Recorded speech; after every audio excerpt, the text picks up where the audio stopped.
Hello guys.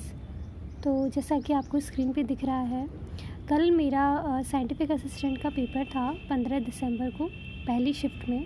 तो मैं आज आपके साथ थोड़ा रिव्यू शेयर करना चाहूँगी कि कैसा पेपर आया था, कैसा क्या लेवल था और कितने कितने क्वेश्चन आए थे, मेरा कैसा गया है, मेरे कितने अटैम्प्ट हैं। तो चलो शुरू करते हैं। इसमें क्या है, 2 पार्ट होते हैं। 100 क्वेश्चन तो इसके ही होते हैं जो हम एसएससी में पढ़ते हैं, रीजनिंग के, क्वांट के, जीके के, इंग्लिश के।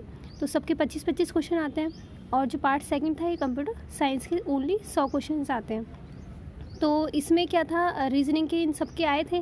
तो इसका अगर मैं पूरे ओवरऑल अगर पेपर की बात करूँ तो मुझे क्या मतलब ईजी, कुछ क्वेश्चन मुझे ईजी भी लगे, कुछ थोड़े मॉडरेट भी लगे, कुछ थोड़े मुझे टफ़ भी लगे। तो इस पूरे पेपर को हम ऐसे एक तरह से पर्टिकुलर डिफ़ाइन नहीं कर सकते कि हाँ ये इजी था, ये मॉडरेट था, ये टफ़ था। ये एक्चुअली पूरे का ही एक पूरा मिक्सचर था। इसमें सारे टाइप के क्वेश्चन आए थे। तो अगर मैं पहले पार्ट की बात करती हूँ तो सबसे पहले मैंने यही अटेम्प्ट किया था, क्योंकि मेरा क्या है, अभी 9 दिसंबर को मेरा अभी सीजीएल का भी था पेपर, जो मैं उसको दे के आई थी।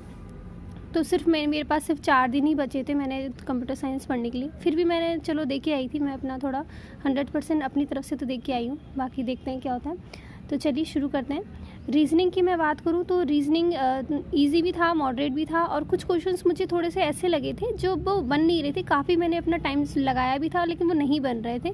जैसे वो एक जो इस तरह के क्वेश्चंस होते हैं, जो इसके बाद ये आएगा, इसके बाद फिर ये आएगा, इसके बाद ये आएगा, इसमें फिर वो क्या आएगा, सिंबल कुछ ऐसे दे रखे थे अलग अलग।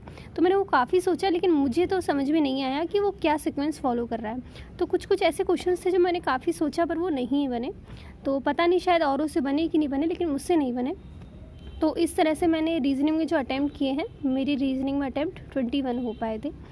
अब चलते हैं मैथ की तरफ। मैथ का मुझे थोड़ा बहुत टाइम टेकिंग लगा था, क्योंकि मैथ का अगर मैं बोलूँ तो हाँ, मुझे थोड़ी सी मैथ इसकी मॉडरेट लगी थी, क्योंकि कोई भी ऐसे वन लाइनर क्वेश्चन नहीं थे, सबको कैलकुलेट करना पड़ रहा था। जैसे डीआई की भी अगर मैं बात करूँ तो उसमें डीआई में भी सारे पॉइंट्स में दे रखे थे, और उसका पूरा कैलकुलेट करके पॉइंट में ही उसने आंसर मांगा था। और ऑप्शंस भी ऐसे नहीं थे कि हाँ हम यूनिट से कर सकते हैं लास्ट डिजिट देख के, कि नहीं, पूरा ही तुम्हें सॉल्व करना पड़ रहा था। तो ऐसे में मैंने क्या किया है, क्वांट में मैंने सिर्फ 15 अटैम्प्ट किए थे। तो अब जीके की बात करते हैं।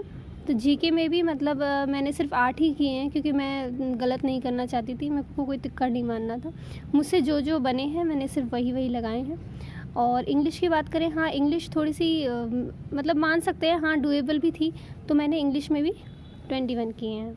अब बात करते हैं कंप्यूटर साइंस की। कंप्यूटर साइंस में हाँ कुछ क्वेश्चंस इजी थे, कुछ क्वेश्चंस मॉडरेट थे, कुछ क्वेश्चंस टफ़ थे। टफ़ से मतलब मैं कहूँगी तो टफ़ से मतलब जैसे कि वो बड़े बड़े प्रोग्राम्स दे रखे थे, उनको एग्जीक्यूट करना था। तो कम से कम अगर मैं प्रोग्राम की बात करूँ, सी लैंग्वेज के प्रोग्राम थे, जावा के प्रोग्राम थे, C++ के प्रोग्राम थे। इन सभी के जो प्रोग्राम्स आए थे, कम से कम 5 से 6 प्रोग्राम तो आए थे। तो जिसमें से मैंने 3 या 4 प्रोग्राम ऐसे थे जो मतलब वो मैंने एग्जीक्यूट करा के उनके आंसर निकाले भी थे, लेकिन बाकी के जो 1-2 बचे थे वो मुझसे नहीं हुए। ठीक है।